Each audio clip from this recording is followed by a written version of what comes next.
guys, welcome back to Off the Grid, our Marvel Secret Invasion review. My name is Kyle. Thanks for checking out Project Potter, guys. We got the backdrop here. Off the Grid, the scroll colors green and purple, sacred symbols to workshop Project Potter Dream Bigger. Guys, if you haven't been to the channel before, welcome. Go check out the other content. What I'm doing is going through every episode of Marvel Secret Invasion, a show that I was very excited for and have been pretty disappointed with, and that theme kind of continues here. But what I'm going to do, guys, is go through my favorite scenes and thoughts on the episode. I'll give a favorite character, a least favorite character, and a score out of 10. So without further ado, guys, the penultimate episode. Let's go. Why is this show not better?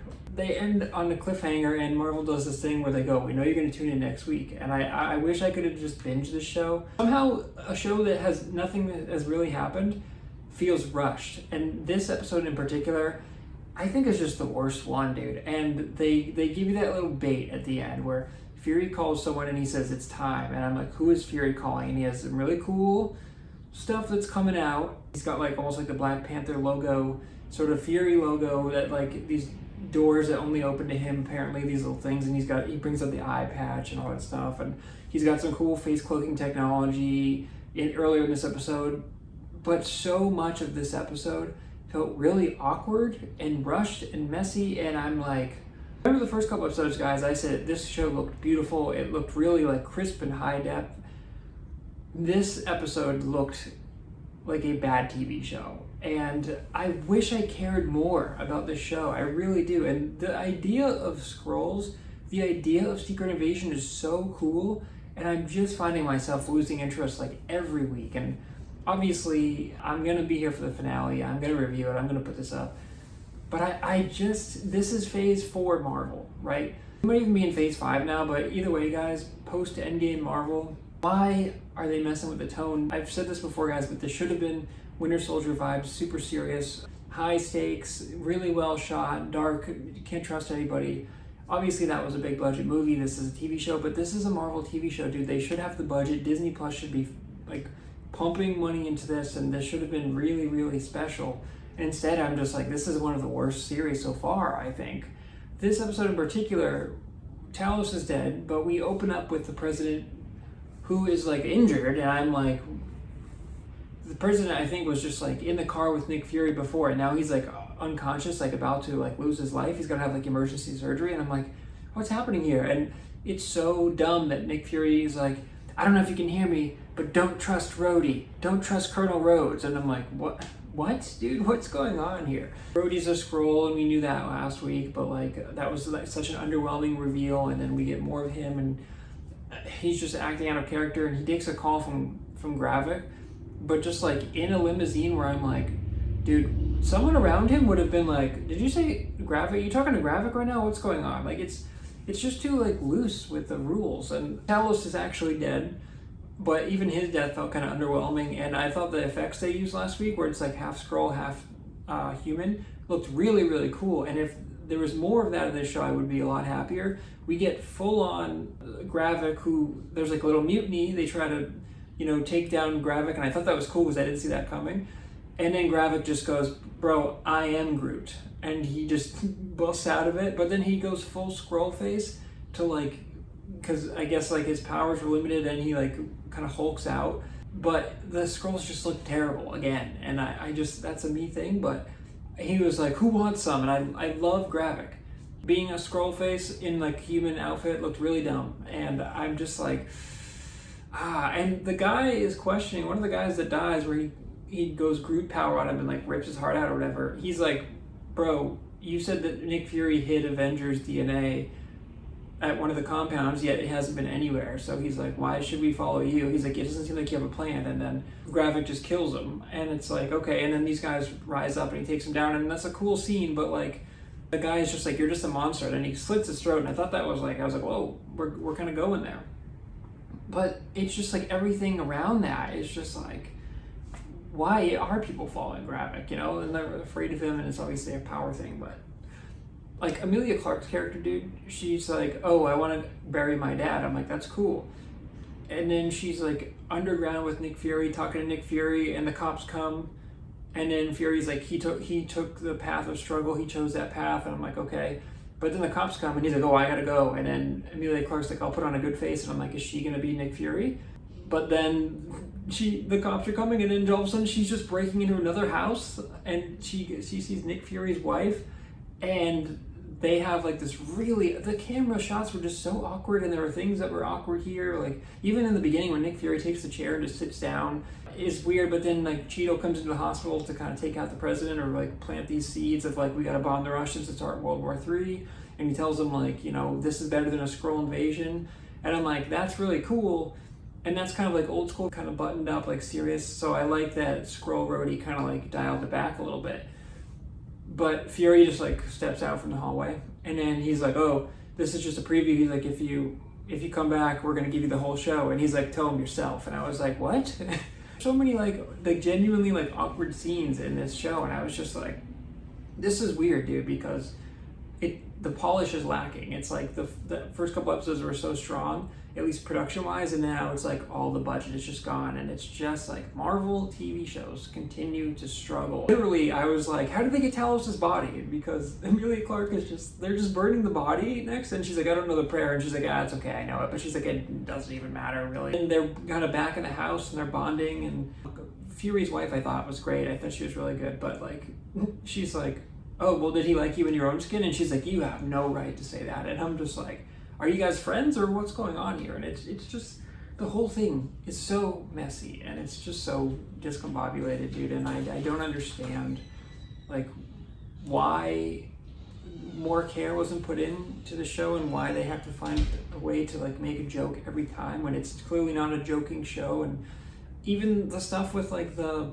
woman in red, where she's like, the two like Skrulls, or at least one of the Skrulls, like comes up with a gun, and then she's like, oh, Nigel, you'll have to take this one. And he's like, my name's Victor or whatever. And then he's like, no, Nigel's the one with the silence from the back of your head. I was like, that's cool.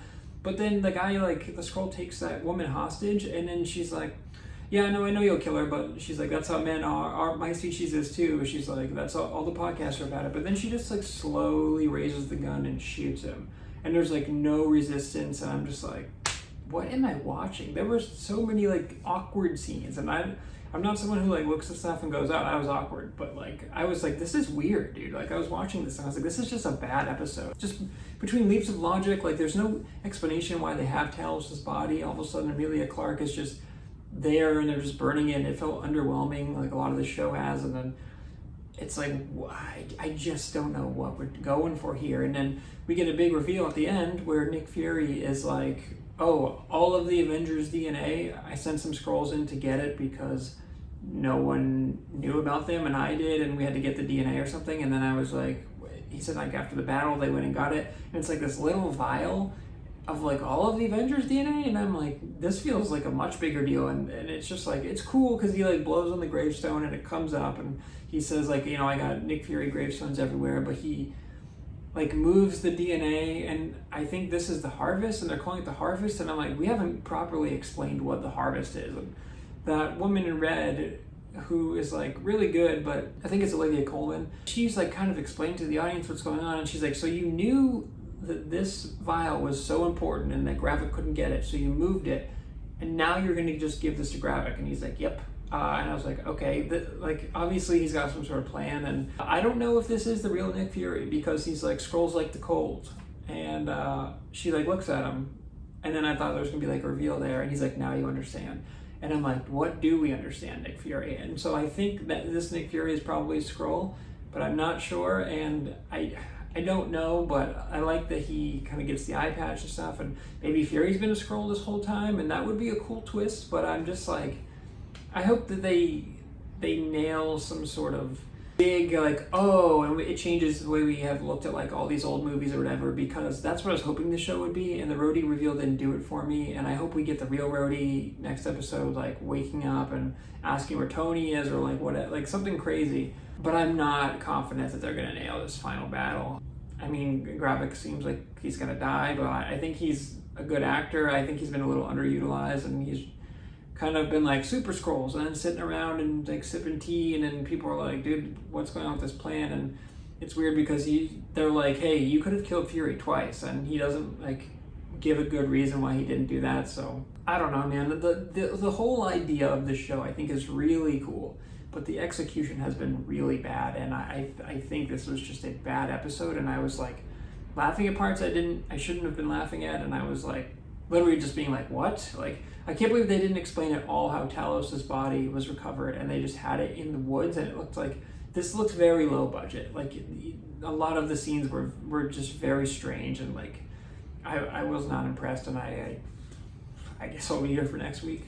My favorite character for this one, it's Fury's wife. I thought she was great, and I thought she's been great throughout the season. I wish we had more of them. I really liked her whole thing with Fury last week, where he was like, "Is this what you got out of this life?" or whatever they said. It was really beautiful, and I'm butchering it, but I thought she was great then. I thought she was good in this one. I just kind of wish that we like set this up more. And again, it's weird because we're 5 episodes in, but like some of the episodes have been really short, some of them have been a little bit longer, but I feel like they haven't utilized their time very well. This should have been a really cool build up, and instead it's just kind of like, why is Gaia hanging out with Fury's wife? And you know, Fury's like, oh, go talk to her because she's gonna help you bury your dad, but then they just get the body, and it's literally not explained. The cops are coming after Emilia Clarke, and then the next minute she's breaking into Fury's wife's house, or Fury's house, and then she's like, oh, I've loved this house the whole time. And she's like, oh, with Fury? And she's like, no, the idea of Fury. And like, there's supposed to be like this big meeting behind this house, and they have like a really awkward shootout. I didn't even like mention, guys, where these guys just come in to try and kill her, and then like Emilia Clarke and Fury's wife like team up, and they get backpacks and they go like back to back, and I'm like, this is supposed to be like cool, like John Wick style, and it's just not. And again, it felt low budget and it felt messy, and I'm someone who loves Marvel, dude. I love Marvel, and I'm so disappointed at the quality that we're getting. And you know, they've said like, oh, we're gonna slow down on Marvel stuff, and we're, you know, because they're seeing the fan reactions to everything, and it's just like, I don't know, man. If you don't have the quality, it doesn't matter if you're going fast or slow. Like, you got to be learning from your mistakes, and right now they're just trying to get out as much content as possible. And like a Nick Fury led show should be huge, especially with Emilia Clarke and Nick Fury, and Sam Jackson and Ben Mendelsohn and Olivia Colman, and it's like, and Don Cheadle. It's like, dude, great cast, and they're just fumbling the bag, and I'm just like, but I do think Fury's wife, I really enjoyed her in this series, and I wish we got more of her, or I wish the series was a little bit longer or better well managed, but I think she was the best one in this one, and I enjoyed my time with her. Least favorite character for this one, it's actually going to be Gravik, and it's not the acting, it is once again the writing and the dialogue, and Gravik is directly challenged in this one, and he doesn't have a good reason for it. He's like, oh, I could have taken the compound if you just did your job. And I was like, could you have done that though? And oh, the Avengers data is somewhere, and then he like doesn't explain how he got Groot's arms. I guess they have that DNA from somewhere, but obviously the Guardians of the Galaxy are out in space, and so I wish that they explained that more. We're trying to build to this like Super Skrull machine, and we got like quickly introduced to that in episode 2, I think, and then they're not coming back to it till now, and now it feels like it's too late. It feels like it's rushed, and I'm just like, this was like a 40-minute episode, and I'm just like, they either should have made these all like an hour and like packed it with content and packed it with suspense. I don't know, but it was just messy. And again, it's not Kingsley Ben-Adir's acting, it's his character and the position he's put in, and how he just doesn't really answer the questions when like there's a real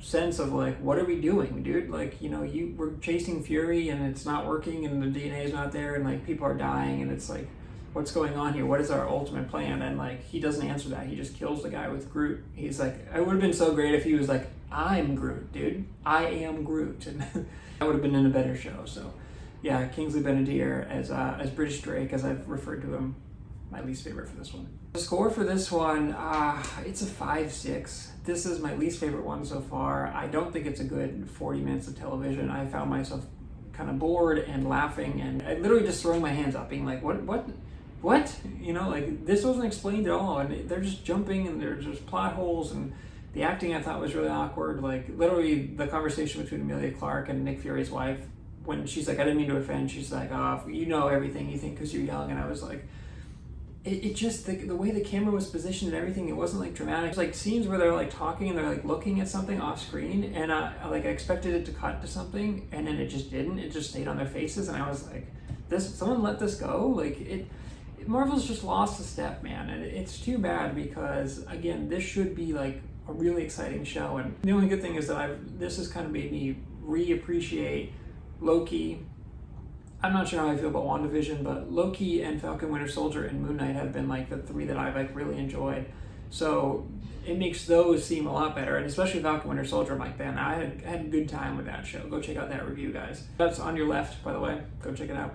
Just really wish this was better. And I'll be here for the finale next week, and I'll put the review up for you guys. But I'm just at this point, I'm hoping for like, who did Fury call, and are we going to get an Avenger show up? Are we going to get a really cool cameo? And is it going to feel earned? But I hope that they reveal, I hope we get the real Rhodey next week somewhere, and he's like, it turns out he's been in like this prison camp or something this whole time, or he's been in a coma or whatever. I hope we get that this Fury is a Skrull, and then we see where the real Fury is or something, and like, you know, because they've said like, the whole show, dude, has been like, Fury hasn't been the same, Fury's lost a step, and it kind of seems like they're building up to like, oh, well, this isn't Fury, this is a Skrull Fury. So we'll see. And how long has he been a Skrull? I love those ideas. Again, it's just the execution that they haven't nailed, but we'll see. Marvel hasn't really nailed their finales, but maybe with this one they'll finally get one right or set something up for a bigger reveal. I know Secret Wars is coming and all that stuff, but yeah, that's going to be the episode, guys. Appreciate you guys stopping by. Let me know what you guys think. Maybe I'm being too hard on the show, but I'm just giving you my honest opinion. I love Marvel. I loved everything up to Endgame. I wish it was better. I even really enjoyed like Quantumania. I thought everyone kind of hated that movie. I thought it was really funny and fun, but everything kind of mixed in outside of No Way Home has just been kind of not the same. But anyway, guys, appreciate you. Till next time, guys. Trust no one.